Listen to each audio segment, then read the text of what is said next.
You're a small business with a few or maybe a few dozen employees. You love your team, you love what you do, and the value you bring to your clients. But for some reason, you can't find a rhythm. You're constantly putting out small fires, nothing big, but just enough to be annoying. You ask yourself, what can I do to get my team into more of an execution mode instead of a crisis management mode? How can I give my team empowering ownership so I don't have to be a firefighter and I can focus on my superpower? Well, this is a question that I have asked myself many times over the years. And it wasn't until I met my friend Scott Levy that I started to realize how I could hang up the fire hose for good. Scott is the founder of Result Maps, a web-based performance platform that helps CEOs mobilize their strategy, drive accountability amongst their team, and hit business goals faster. He's also a fellow of the Institute of Coaching at McLean Harvard Medical School. Today, I'm going to pick his brain about our shared interest in Gino Wickman's traction and how entrepreneurs can get their businesses into an unstoppable rhythm of execution. Let's dive in. Welcome to the Buzzworthy Marketing Show.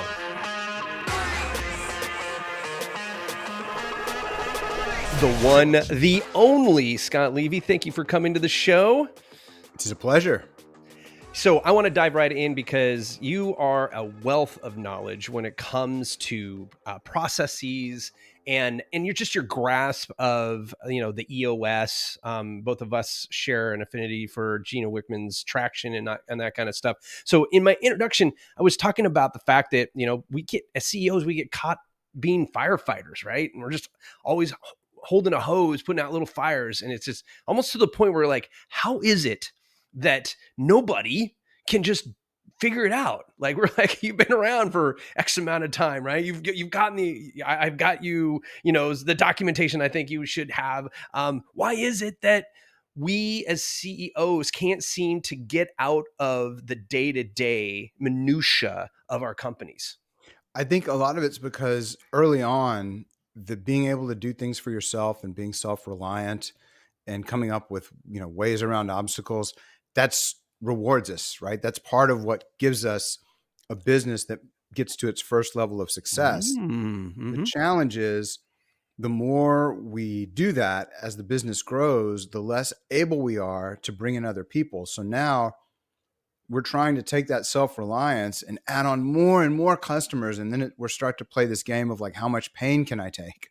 And because we don't develop these new skills to learn how to delegate and organize a team and run a team as you need to in order to scale and create an organization that can really take the founder out of it, it just creates this self-perpetuating challenge where we're always being, feel that we have not enough time. We're on like a hamster wheel. It just keeps coming. And particularly if we want to grow, what's the way to grow? I'll just go work harder. But the founders and CEOs that make that leap, I see again and again and again, are the ones that are able to take themselves out of the business and begin to stop trying to do everything themselves. But until you make that leap, it's not necessarily intuitive for everyone. It can be counterintuitive because you have to change your behavior. Right. No, But that's part of the journey. And I think that we like lock so much in our brain that to the point where we think it's just common sense. So when we do bring people in to our team and we're like, yeah, we just need to do that. And then they go, okay, yeah, I'll go. Well, how do you want me to do that? There's 5 different ways to do that. Well, just get it done. Like it's like for us, it's just like this is second nature to us because why don't you just understand? I'm explaining it to you, right? I see a lot of people, they over-index on talking at people and getting angry at them and trying to, and I think I did this early on in my entrepreneurial journey too. I thought I was initially uncomfortable with having to hold people accountable. And so my way of dealing with that was like, it would get pent up until it just exploded. That's not effective either. And all the variants of that aren't effective.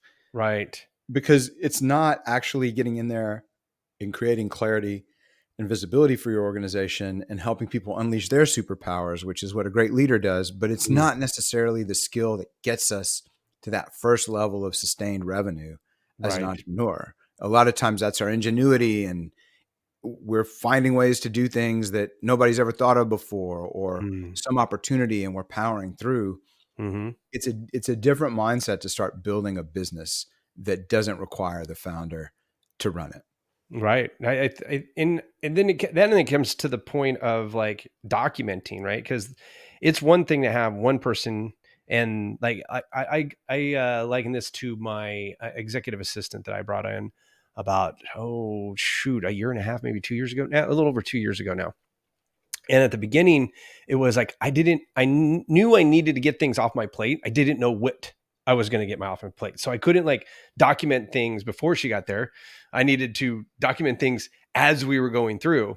And luckily for me, she's a good documenter. So if I Mhm. gave her one thing and I explained how it gets done, and then she would ask the questions, she would document all that. So now she has her own standard operating procedures for anything. So if something doesn't need to be done for say 3-6 months, and all of a sudden, oh crap, we need to do XYZ, she can just do a search into her SOPs and go, ah, yes, the last time you did it this way. If I have any other questions, dot, dot, dot, right? And so as we were working through that, it took like 6-7 months until it was like, okay, now I'm finally done. Now, if I ever had to replace her, it would probably still take me another 3 months because she wrote the SOPs the way she thought she would, right? And we know that we as owners don't fill in all the holes when we write things down, right? Like when we do SOPs, we got to hand it to somebody and say, okay, now do the SOP blindly. Don't fill anything. Just do exactly what's there and see what holes I have left in there. And I bet you left out if it was me, I left out 20% of what actually needs to happen for somebody to do that. You and I talked about this earlier for the show, like using accountability charts. Is the accountability chart part of that communication process? It is, because you use the accountability chart. So if you're not familiar with it, it's the accountability chart in EOS. I think it's the function and process ownership chart in scaling up. A lot of the good business operating systems have some variant, and it looks on the surface like an org chart, but where Mm-hmm. an org chart is more about reporting structures, Mm-hmm. the accountability chart is much more about what processes do I own.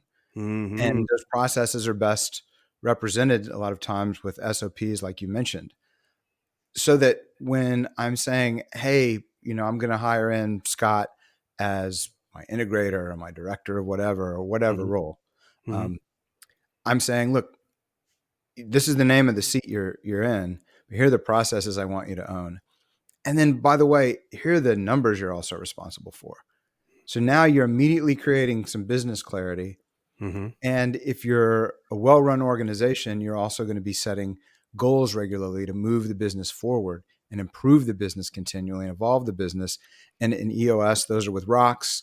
In other systems, it may be objectives and key results, but you've got those as well. So those three things in your accountability chart really create clarity for the person in terms of what's expected of them. And you can then use that to have conversations on a quarterly basis, to understand, along with, do they match your behavioral core values, your actionable core values? Is this person a good fit? Are they performing well? Mm-hmm. And again, when you're just hiring early on, like it sounds like you, like a lot of entrepreneurs, may have lucked into finding that fantastic person who is great at documenting SOPs, Mm-hmm.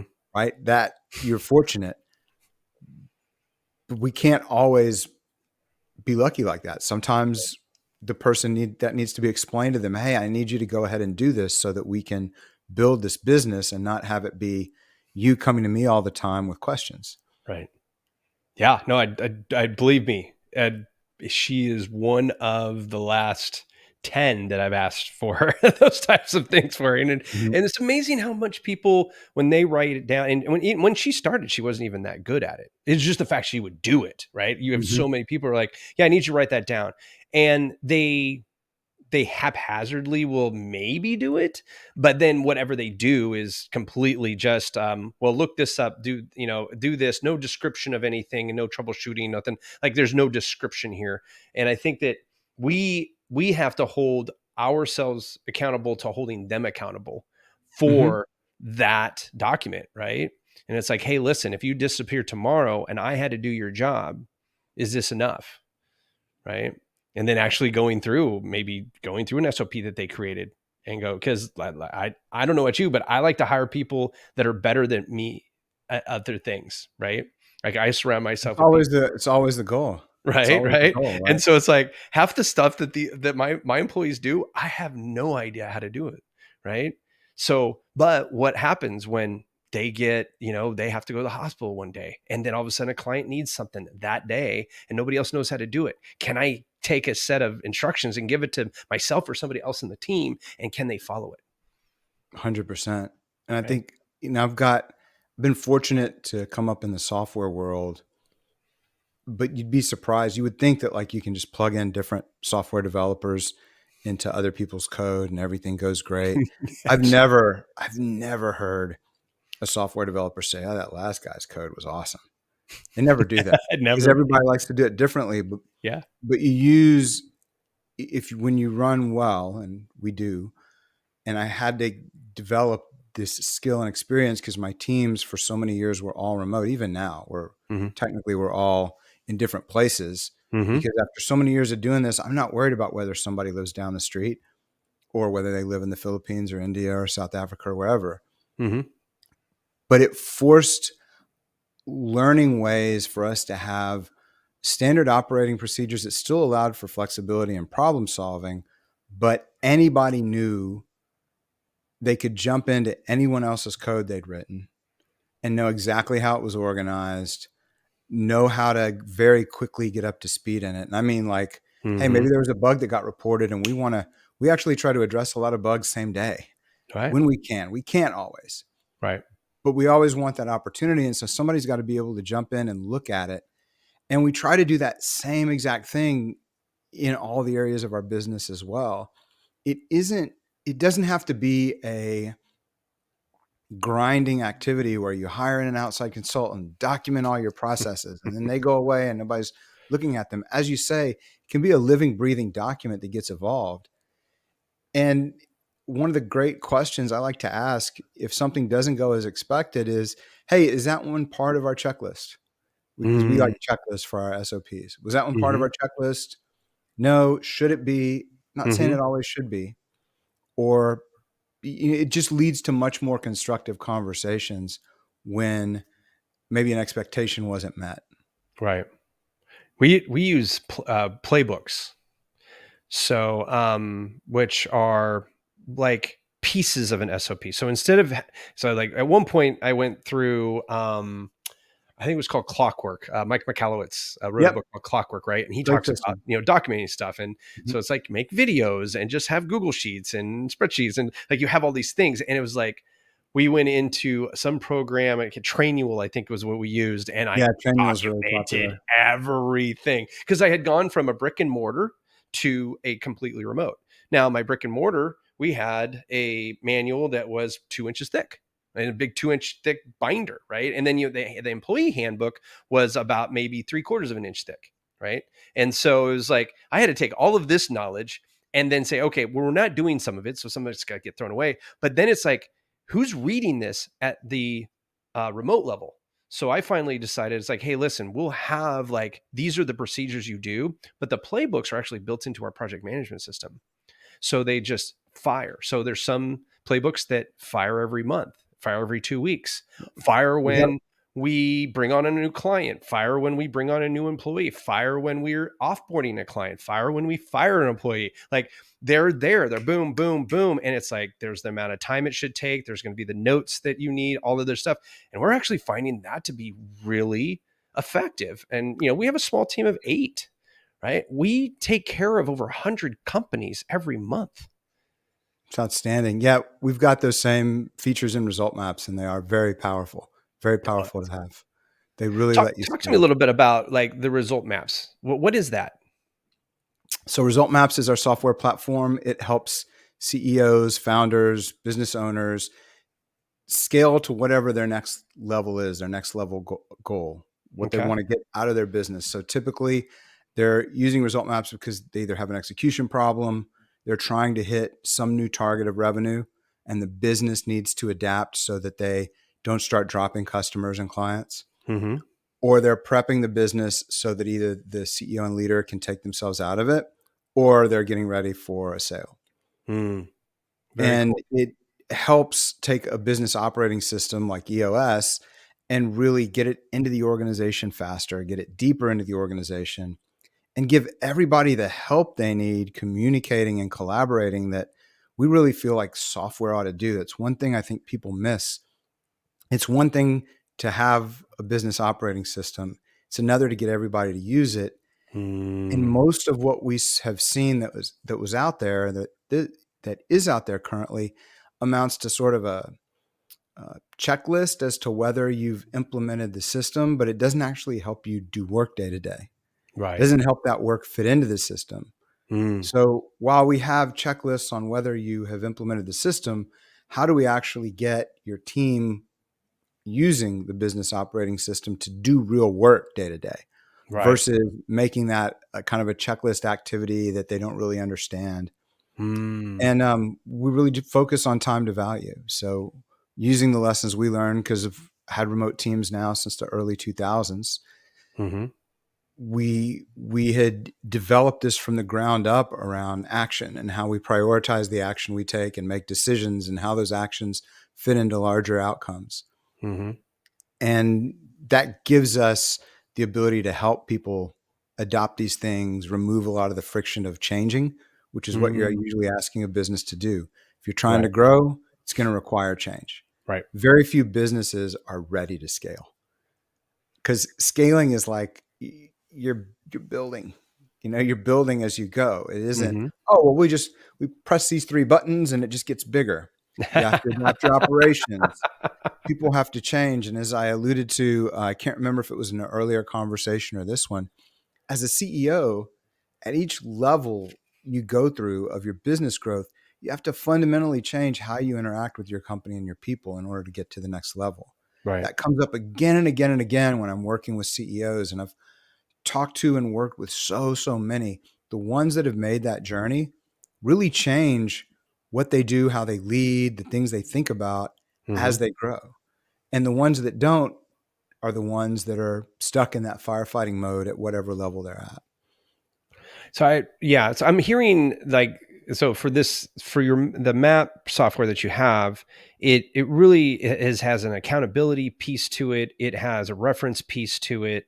It kind of, and it literally has a map that you can follow, like for What's the your own business. result we want? Yeah, that was the idea. What's the result? What are our maps to get there? Because we may be in different places throughout the company.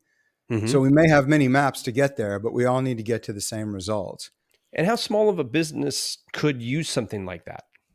Oh, we've seen value with just 2 people. A lot of, the markets we tend to serve, the guys that are, and by guys, I mean the gender neutral version of companies Yeah. that are most ready to jump in there and use it, tend to Mhm. be usually around more than 5 people. As Mm. soon as I say that, I'm like, oh, but we have this customer and that customer. Right. But I think A that lot of if you start using a program like that when you only have you and maybe 2 other people, I think it's a lot easier to adopt that type of software, and then grow with it, right? And instead of like, okay, now we're at 5, now we got to transfer all of the knowledge that we've been storing and checklists and all that other stuff, and we got this overwhelming process of getting it into this thing, and then everybody adopting it all of a sudden, right? yeah, Versus and just growing into it. what we do with result maps, like the approach we take, even when it's a larger company, even if it's a 50 or 100 person or 200 person company, you're not going to do all that stuff overnight. So Yeah. from a feature standpoint, like if you were to look up EOS, they have their foundational tools, which we Mhm. support all of, and we support most of what they call their toolkit. So there are Mhm. a lot of different elements to it. But if I just bought you this big toolkit and dropped it off at your house, you're not going to learn to use it all overnight. So we Right. really focus on what are the essentials you need to start with so that you can Mhm. begin to install all these other things. Mm. And there's basically 3 things. You need some visibility into what is our vision, what's the path we're taking to get there. So in Mhm. EOS, that's your vision traction organizer. If you just use general business terminology, What's our Mm-hmm. vision? What's our strategy? What are the goals we're setting? That gives me visibility into where we're going. You Right. need a weekly practice of checking in so that you're seeing what issues are coming up, what challenges are coming up. Oh, and by the way, you need to start to make those visible as well. Mm. But in that weekly practice, in EOS, it's the level 10 meeting. Different systems have different names, but the fundamental principle is sound, whatever system or flavor system you like. Checking in for about 20 minutes just on where we are in terms of the score and progress on our goals, and then 60% of the time spent at least solving the problems you're facing. Do we need to improve our SOPs? Has an unexpected issue come up? So that's the Mm-hmm. second component, this Mm-hmm. weekly alignment. Mm-hmm. Visibility here, alignment here. And the third element is ownership from everybody. And we put a very specific, simple daily practice in place. It takes 90 seconds a day, which if you add it up, ends up being 7 minutes a week. That together, these three things, they start to remove the very common causes of delays, the need for extra meetings, all the Mm-hmm. different challenges that arise. Get those three habits in place, and you can start to install all the other parts of the different operating systems out there or Mm-hmm. build your own. But what we find is get these three things installed, which is a big part of what our software does. Like start you off with these three things. Now you can start to grow as you need to Mm. into all the other areas so that it isn't like, oh my God, I have to adopt a whole business operating system for a 50-person company, but we're only 5 people. Mm-hmm. And by the same token, we're a 50-person company. How do we start to get immediate impact from these changes? Well, Mm. get these 3 essentials installed. That's how we approach it, and what I think is the difference of in result maps. Certainly what our customers tell us is the I difference. love it. So if somebody is a smaller business, say that they're, under 5 employees, what do you feel? And they're dealing with this like firefighter syndrome where they're just having to put out these small trash fires. Mm-hmm. What is the first step that you would suggest that type of CEO or a CEO that's in that situation? What's the first step to solving their firefighter problem? Great question. Step 1 is get it out of your head. Stop storing that information in your head and on your paper lists. Paper lists are fantastic for sharpening thought. The writing exercise, they're lousy storage devices and they're limiting. You can't share them. So get the to-dos, the issues that you're facing, the things you're worried about. Get all that out of your brain, because what research shows again and again, our brains are great at problem solving, creative thinking, and lousy at managing resources. So in other words, our brains can only do so many things at once. Hmm. We can't make decisions that are good while we're trying to juggle all this information. Right.